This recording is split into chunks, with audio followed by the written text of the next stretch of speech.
In this lecture, I will concentrate on explaining or giving suggestions and ideas about how do architects use knowledge of architecture history. All of you have now studied something of ancient Egyptian, Greek, and Roman architecture, as well as the medieval churches in the Romanesque, Gothic, and also some of the planning principles of towns and buildings that is said to be of the Renaissance.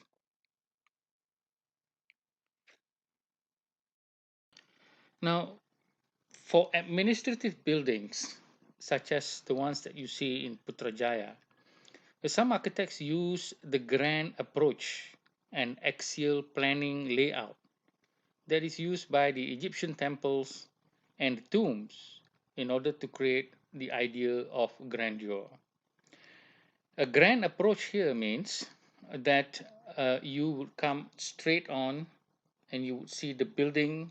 in its great splendor. And if you are flying on an aeroplane, you could see a road or an approach that is in axial, meaning in a straight format from a certain place. And when you are moving towards it, you can see the building getting bigger and bigger. This is called a grand approach. Now, they also use the idea of massing and scale, meaning the building would be bigger than other buildings surrounding it, even though the offices of the prime minister or the president is just an office. But because of the language of political power that needs to be explained or projected, then the massing or the scale of the building is exploded several times in order to be bigger than the surrounding. If there were trees around, then the trees would be smaller than the building just to show power. Sometimes architect would also use not a thick wall, but something that would look like a thick wall to create the idea of masonry or large masonry. And sometimes the use of tiles like granite tiles will be put on concrete walls, which are not very thick, but it gives the impression of a heavy structure. And this creates the idea or language of what we call monumentality, like a monument, or create the idea that the building will be there forever, permanence. There is also the use of the steps, what we call the monumental steps. And if we look at the Zoser complex or the Menuhotep temple, we can see that steps are used outside of the buildings, not just inside of the building, but outside. And outside steps are usually very long, very low, but then it goes up in a manner that is not about getting up there very fast, but getting up there in a very solemn and slow and poised manner. So this is called monumental steps, and these are taken from history. With regards to museums and memorials, some architects like to use the dim lighting of such buildings. We can see it in the Temple of Karnak or the tombs in the Zoser complex, where the aura or the atmosphere is about dimly lit space with some sort of carvings, and here certain patterns that may be caused by artificial lighting will be used, as well as the idea of huge, massive columns, which sometimes be added on also to create the idea of importance. If we can look at the Karnak temple with the rows and rows of columns that are etched,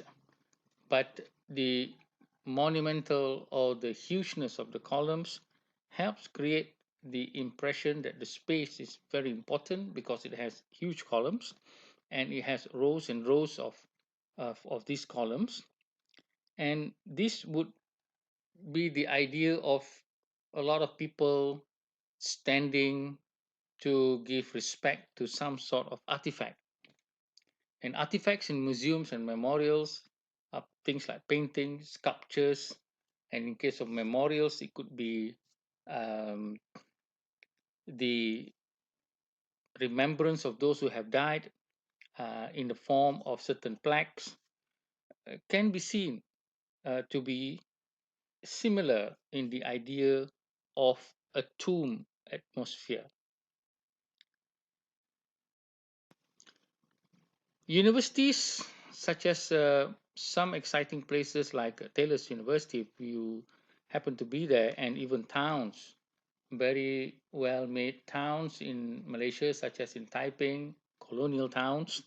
We have also streets like in the Malacca, follow the idea of the Greek agora and the Roman forum, in which the sense here is to give more to the public, and that's why we do not see huge tombs like the Zoser complex within these compounds. We'd see some buildings, most buildings having 2 or 3 stories with a lot of colonnades, column spaces with columns, and sometimes with arches. And we could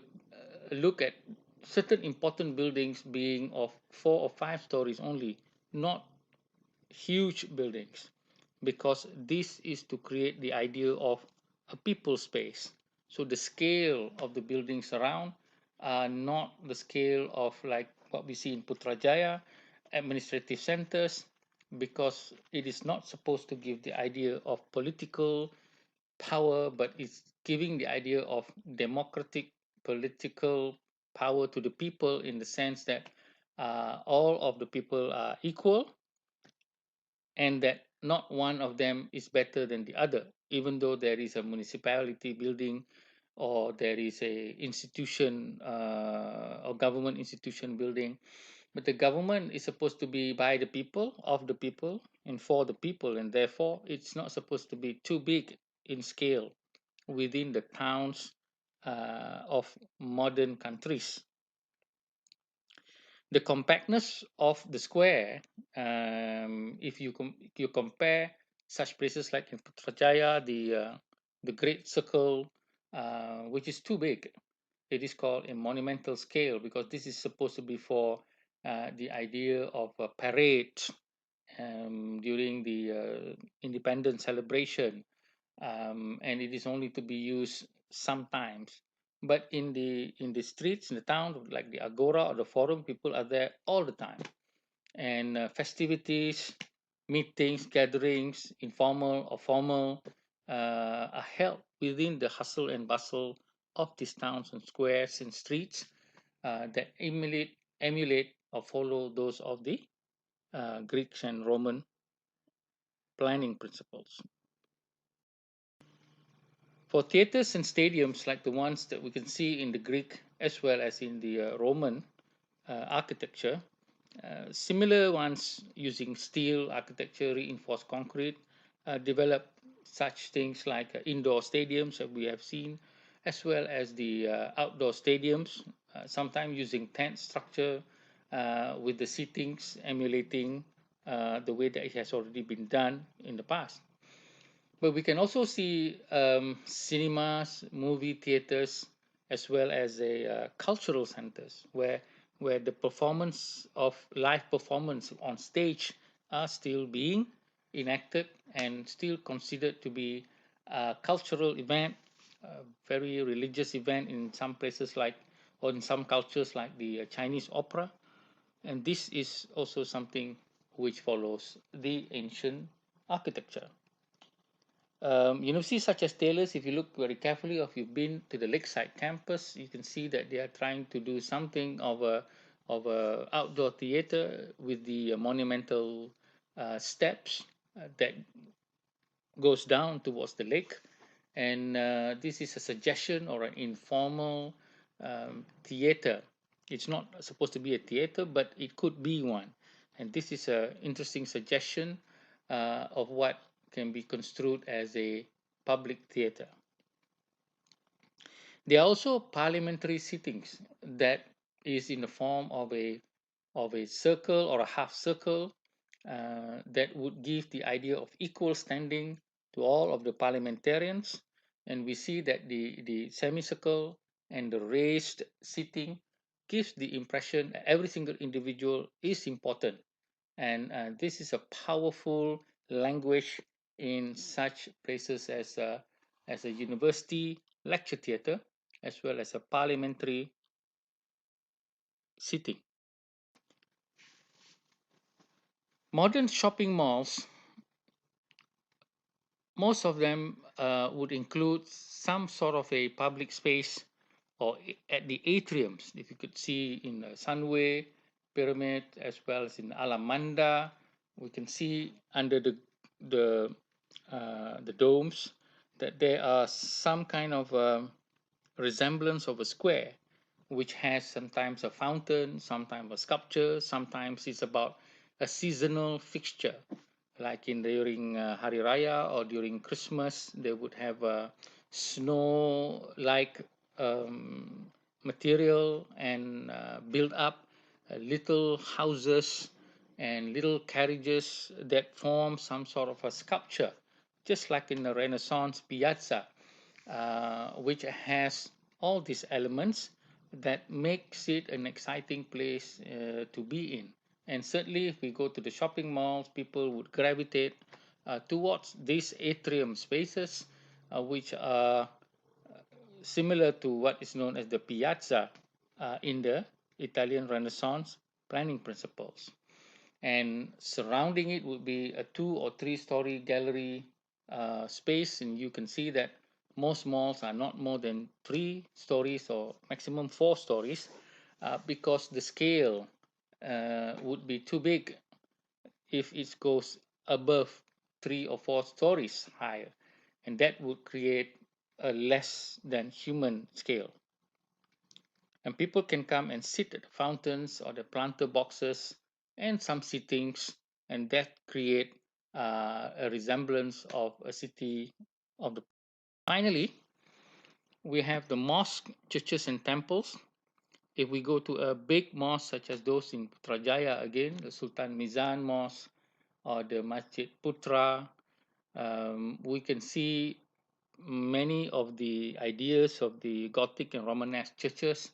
in terms of the domes, the vaults being recreated using concrete or reinforced concrete and steel. And again, as I said, sometimes tiles of granite stone would be placed in order to create the idea of permanence and grandeur, to give the impression that God is permanent, God is big, is huge, is powerful, and also the idea of lighting. We can see the lighting in these mosques coming from various kinds of windows, clerestory windows penetrating the domes, as well as skylights that can be used in the Melbourne Mosque, modern Melbourne Mosque. They don't have a dome, but they have this skylight which has colored glass, and that would create the idea of the stained glass windows of the Gothic churches. Mosque and other houses of worship also try to use the idea of height, and something like the minarets trying to be very tall, very high, just like the spires or the towers of the medieval Gothic cathedral that create the impression of height being important to be attained in terms of the high aspect of spirituality and direction to heaven, and the idea of creating a heavenly space which is different than the worldly space outside in the towns as well as in offices building as well as universities and places that has nothing to do with religion. So these grand spaces are an example of imitation or adaptation of architects from the ancient and from the medieval architecture of old.